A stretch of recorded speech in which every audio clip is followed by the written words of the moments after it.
আজকে আপনাদের সামনে গোটা জাতির সামনে তিনজন সাক্ষীকে আল্লামা দেলোয়ার হোসেন সাঈদীর মামলায় এর মধ্যে একজন বাদী ছিলেন, যিনি PW1 হিসাবে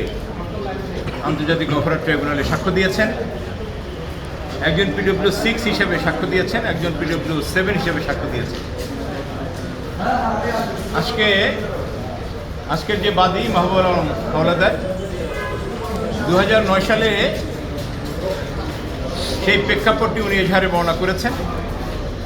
যে ওনাকে একজন মুক্তিযোদ্ধা কমান্ডার, উপজেলা মুক্তিযোদ্ধা কমান্ডার হিসাবে এই এজাহারে বর্ণিত ওই আসনের তৎকালীন আসামি তাকে প্রথমত মামলা করতে বাধ্য করেছিল। যে ঘটনাগুলোর বর্ণনা উনি দিয়েছেন, খুন, জখম, অপহরণ, অগ্নিসংযোগ সহ 1971 সালের যে ঘটনার সাথে ন্যূনতম সম্পর্ক মাওলানা দেলোয়ার হোসেন সাঈদীর ছিল না, সেই ঘটনাগুলো দেলোয়ার হোসেন সাঈদী সাহেবকে জড়িয়ে একটি মিথ্যা মামলা করতে তাকে যে বাধ্য করেছিলেন, এবং পরবর্তীতে সেই মামলায় তাকে আন্তর্জাতিক অপরাধ ট্রাইব্যুনালে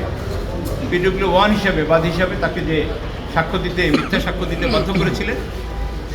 সেই ভয়াবহ নির্যাতন, ভয়াবহ চর্চা, সেই দিনগুলোর অবস্থান বর্ণনা করে উনি আজকে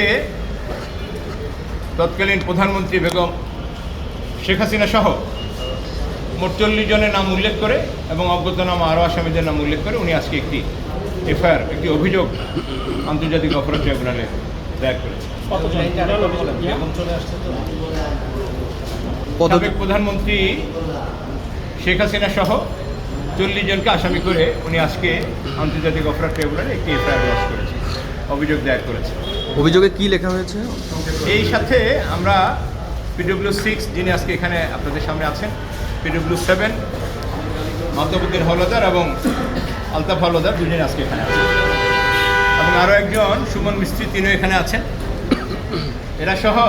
আজকে আমরা যে অভিযোগটি দায়ের করেছি, অভিযোগ দায়েরের মূল সারবস্তা হচ্ছে এই যে 2009 সালে পিরোজপুর আসনের MP, পিরোজপুর জেলা আওয়ামী লীগের তৎকালীন সভাপতি মিস্টার আব্দুল আউয়াল তাকে ডেকে এনে তাকে বলেছেন যে 71 সালের এই অভিযোগগুলো আছে, এই অভিযোগের সাথে সাঈদী সাহেবকে জড়িয়ে তোমাকে একটি মামলা দায়ের করতে হবে। তিনি বলছেন যে আমি মুক্তিযোদ্ধা কমান্ডার হিসাবে, একজন মানুষ হিসাবে আমি যতটুকু জানি, 1971 সালের বীর মুক্তিযোদ্ধা হিসাবে এই ময়দানে আমি যুদ্ধ করেছি, মেজর জলিলের নেতৃত্বে 11 নম্বর সেক্টরে। সাঈদী সাহেব কোনোভাবে এখানে ছিলেন না, তো সাঈদী সাহেবের নাম যোগ করে আমি কোনো অভিযোগ দায়ের করতে পারবো না। এই কথা বলার সাথে সাথে ওখানে উপস্থিত স্থানীয় আওয়ামী লীগের নেতৃবৃন্দ তাকে প্যাক করে নিয়ে যায় তৎকালীন PP অফিসে। ওই সময়ের PP সাহেব এবং অন্যান্য সরকারি আইনি কর্মকর্তারা সহ আওয়ামী লীগের যে বাহিনী তার উপর যে নির্যাতন করেছিলেন, তিনি তার এজাহারের বর্ণনাগুলো দিয়েছেন। এভাবে দীর্ঘ সময় ধরে নির্যাতন করে জীবননাশের হুমকি রেখে তার মাথায় পিস্তল ঠেকিয়ে তাকে বাধ্য করেছে সাঈদী সাহেবের বিরুদ্ধে এই মামলাটি করতে। পরবর্তীতে এই মামলাটি আন্তর্জাতিক অপরাধ ট্রাইব্যুনালে যখন বিচারের জন্য আসে, এই বিচারের জন্য একইভাবে তাকে আবার সাক্ষ্য দেওয়ার জন্য তাকে বাধ্য করে। উনি অপারগতা প্রকাশ করলে ওনার উপরে যে ভয়াবহ নির্যাতন হয়, ওনাকে দীর্ঘ সময় ধরে এখানে এনে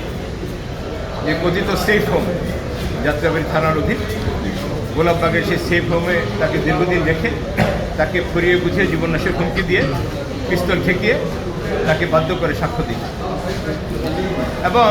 অন্য দুজন সাক্ষী আজকে যারা এখানে আপনাদের সামনে উপস্থিত আছেন, PW6 এবং PW7 হিসেবে তাদেরকেও একইভাবে গান পয়েন্টে রেখে তাদেরকে সাক্ষ্য দিতে বাধ্য। আমরা বলছিলাম যে এই সাক্ষীরা যখন সাক্ষ্য দিয়েছে এবং ওই সময়ে তাদেরকে সেফ হোমে রেখে তাদের উপরে যারা ওই প্রসিকিউশন টিম, তদন্ত সংস্থা, এদের সবাইকে